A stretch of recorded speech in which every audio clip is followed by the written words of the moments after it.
At this point, we've talked about how you put amino acids together to make peptides and proteins and string them together in long chains. And that's something we call the primary structure of amino acids.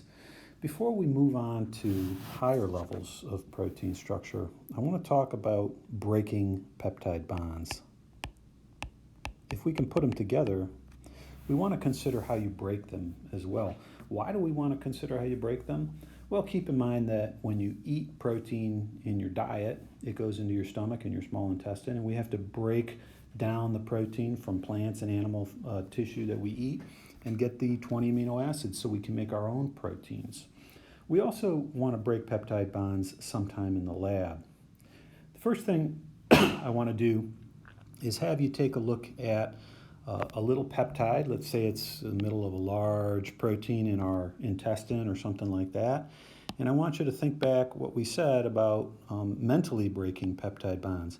When we find a peptide bond and put a scratch through it like that, it helps us see that there's one amino acid over here on the left side of that and another one over here on the right side. So it's time for us to actually think about what would happen if we did that literally. I want you to consider what it would look like if we took a water and used it to reverse the process of peptide bond formation we had before. Take a moment and see if you can predict what it would look like if we put a water back across the peptide bond, and this is supposed to be going on like this here. What would it look like after we did that? Take a moment, pause, and see what you come up with. Now, if you know how to make a peptide or an amide, then reversing it is pretty easy.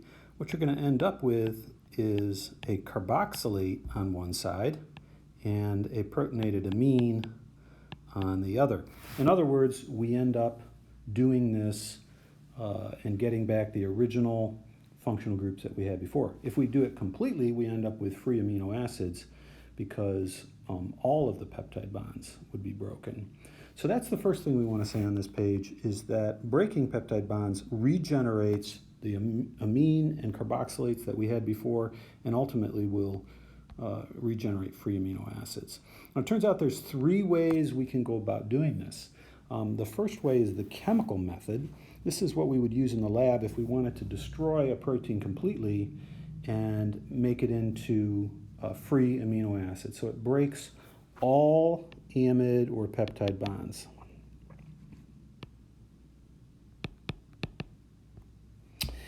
And the chemical treatment is very harsh, and the reason for that is because the amide and peptide bonds are extremely stable. You actually have to use a very high molarity of strong acid, HCl.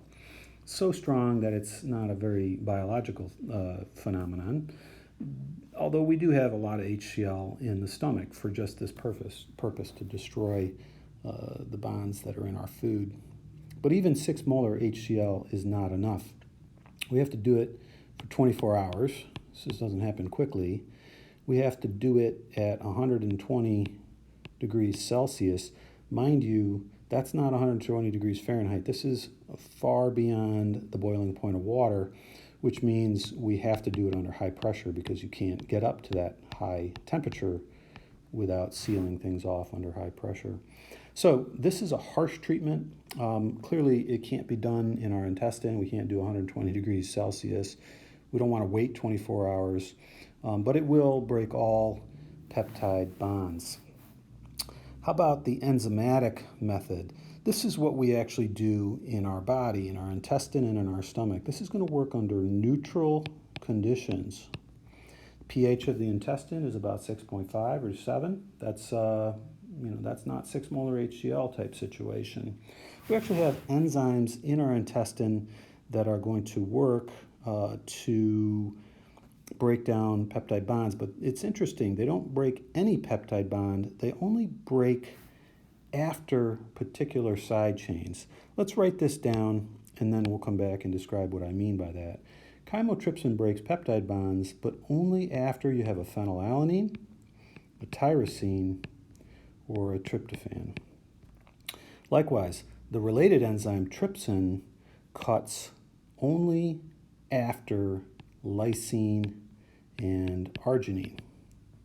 Now, I'd like you to pause again and take a moment to look through these. And let me ask you this question. What is similar about phenylalanine, tyrosine, and tryptophan? There's something similar about those. What's similar about lysine and arginine? Pause for a moment. Go back to your amino acid notes. This is a good type of question I could ask on an exam. It's a good way to test your knowledge of amino acids. Let's see what you come up with. Okay, while you're still thinking about that, I want to say what I mean by after. What I mean is, let's say you had a phenylalanine at this position. Well, then chymotrypsin would cut right after or downstream or on the C-terminal side of that phenylalanine. So if it were a phenylalanine, tyrosine, or a tryptophan right there, chymotrypsin would cut it. If it was a lysine or arginine, trypsin would cut right after it. Okay, let's go back and think about what these things mean. What about phenylalanine, tyrosine, and tryptophan? These are all bulky aromatics, mostly nonpolar, although tyrosine does have that alcohol out there. What about lysine and arginine? Well, these are going to be long, narrow, and positive charge at the end. So we're going to learn later when we talk about enzymes, how is it that they recognize these particular types of chemicals at that position. But for now, let's just note that they do have what we call specificity to cut.